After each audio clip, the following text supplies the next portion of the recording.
দর্শক, আমি পূর্বে একটি ভিডিও পোস্ট করেছিলাম অপরিকল্পিতভাবে রাস্তা নির্মাণ করে ২ নম্বর ওয়ার্ডে কৃত্রিম জলাবদ্ধতা সৃষ্টি করায় কয়েকটি বাড়ি পানিতে তলিয়ে গেছে। পুনরায় আরেকবার ভিডিও করলাম গত রাত থেকে। মুষলধারে বৃষ্টি হওয়ায় পানি বের হতে না পেরে কয়েকটি বাড়ি তলিয়ে গেছে।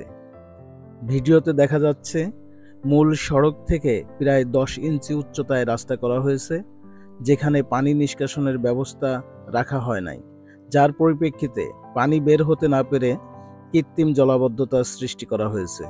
ঘটনাটি যশোর জেলার অভয়নগর থানার অন্তর্গত নোয়াপাড়া পৌরসভার ২ নম্বর ওয়ার্ড ৫ কবর পশ্চিম পাড়ার।